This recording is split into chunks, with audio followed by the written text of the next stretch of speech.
नमस्कार दोस्तों, स्वागत है आपका एक और नई वीडियो में जिसमें हम 12 ज्योतिर्लिंग की सीरीज को आगे बढ़ाते हुए रामेश्वर ज्योतिर्लिंग की कथा के बारे में जानेंगे। रामेश्वर ज्योतिर्लिंग की कथा का वर्णन हमें रामायण एवं शिव पुराण के कोटि रुद्र संहिता में मिलता है। मान्यताओं के अनुसार रामेश्वर ज्योतिर्लिंग से जुड़ी हुई 2 कथाएं बहुत ही प्रसिद्ध हैं। तो चलिए जानते हैं इसकी कथा और उससे जुड़े हुए कुछ रहस्यों के बारे में।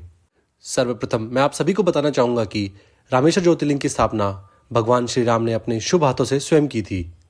तो चलिए इसी के साथ हम पहली कथा की तरफ बढ़ते हैं, जो कि रामायण से हमें मिलती है। यह ज्योतिर्लिंग तमिलनाडु के रामेश्वर नाम के स्थान पर स्थित है। बात उस समय की है जब रावण माता सीता का हरण करके अपने राज्य लंका लेकर गया था और माता सीता की खोज करते हुए प्रभु श्री राम अपनी वानर सेना के साथ दक्षिण के समुद्र तट पर पहुंचे थे।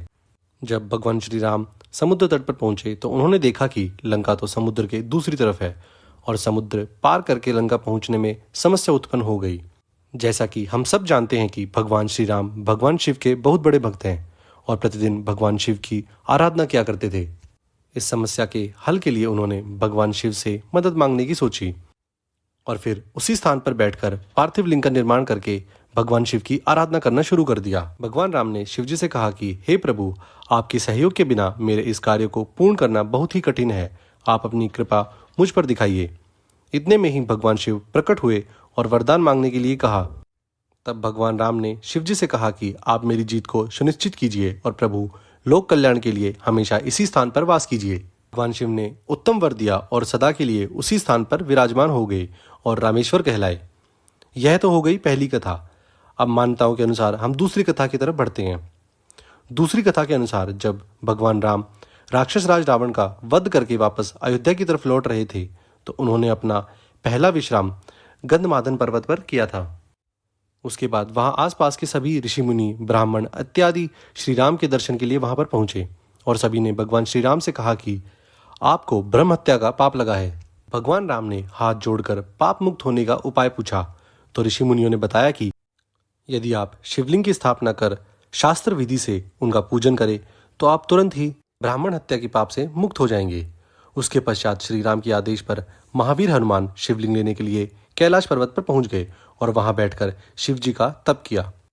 हनुमान जी की आराधना से भगवान शिव ने उन्हें अपने दिव्य स्वरूप के दर्शन दिए और शिवलिंग हनुमान जी को जैसे ही प्राप्त हुआ वो गंध पर्वत की तरफ निकल पड़े। इस प्रतिक्रिया में देर होने के कारण मुहूर्त निकलने के भय से श्री राम ने माता सीता से आग्रह किया कि आप एक पार्थिव लिंग का निर्माण करें। माता सीता ने विचार किया और बालू रेत से लिंग का निर्माण किया और उसकी स्थापना प्रभु श्री राम और माता सीता ने स्वयं अपने शुभ हाथों से किया। यह तो हो गई 2 कथाएं जो रामेश्वर ज्योतिर्लिंग की स्थापना से जुड़ी हुई हैं। चलिए अब हम जानते हैं मंदिर से जुड़े हुए कुछ रहस्यों के बारे में। इस शिवलिंग की स्थापना भगवान श्री राम ने अपने हाथों से की थी। इसके कारण इसे रामलिंग भी कहा जाता है। रामेश्वर मंदिर के बरामदा विश्व का सबसे बड़ा बरामदा है जिसकी कुल लंबाई 3850 फीट है। इस मंदिर में 2 शिवलिंग की पूजा होती है और मान्यता यह है कि एक शिवलिंग स्वयं हनुमान जी कैलाश पर्वत से लेकर आए थे। 12वीं सदी में श्रीलंका के राजा पराक्रम बाहु ने इस मंदिर का गर्भगृह बनवाया था।